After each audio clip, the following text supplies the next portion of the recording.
An op-ed says that despite facing one of the heaviest barrages in the ongoing Middle East conflict, the United Arab Emirates has chosen a path of restraint rather than direct military retaliation against Iran, raising a critical question: why is the UAE holding back?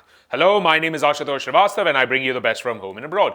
Now, according to official figures, the UAE has intercepted an extraordinary scale of attacks: over 450 ballistic missiles, nearly 20 cruise missiles, and more than 2,000 drones since the conflict escalated in late February. Key locations, including Dubai's airports, ports, and iconic infrastructure, were targeted in the early stages, underscoring the intensity of the threat.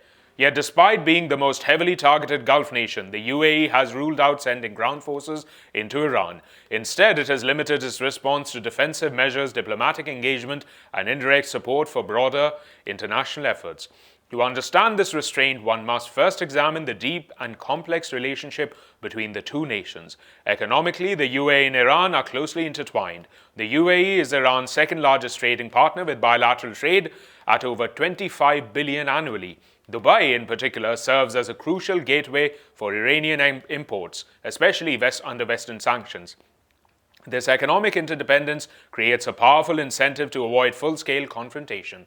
Additionally, the UAE is home to nearly 500,000 Iranians, many of whom have lived and worked there for decades. This large expatriate population adds a social and humanitarian dimension to the relationship, making escalation even more sensitive. However, beneath these ties is a long history of tension.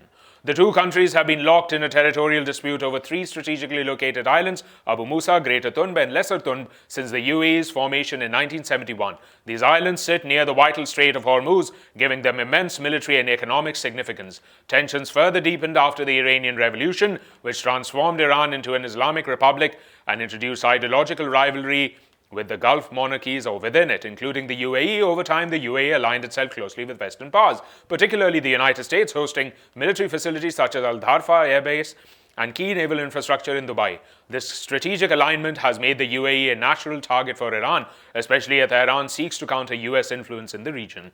More recently, the UAE's decision to normalize relations with Israel under the Abraham Accords further escalated tensions. Iran has long viewed Israel as a primary adversary, and the growing proximity between Israel and Gulf states has heightened its security concerns. So why, despite all this, is the UAE not retaliating militarily?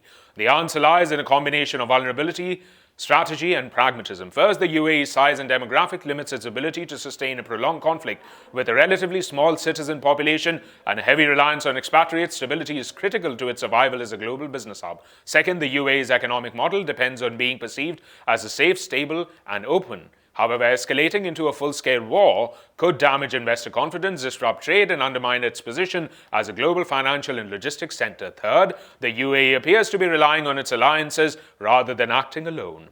By hosting US and allied military bases, it effectively outsources much of its security response. Its reported request for continued US action against Iran reflects a deeper strategic dependence. At the same time, the UAE has signaled a willingness to participate in multinational efforts to secure vital shipping routes, particularly around the Strait of Hormuz, rather than engaging in unilateral military action. There may also be a long-term strategic calculation at play. By targeting UAE infrastructure, Iran could be attempting to undermine major regional economic projects, including emerging trade corridors like Asia, the Middle East, and Europe. Damaging the UAE's reputation as a secure hub could shift regional dynamics in Iran's favor. In essence, the UAE's restraint is not a sign of weakness, but a calculated decision shaped by geography, economics, and geopolitics. It is balancing the need to defend itself with the imperative to preserve stability, maintain global partnerships, and protect its long-term strategic interests. As the conflict continues, this delicate balancing act will be tested.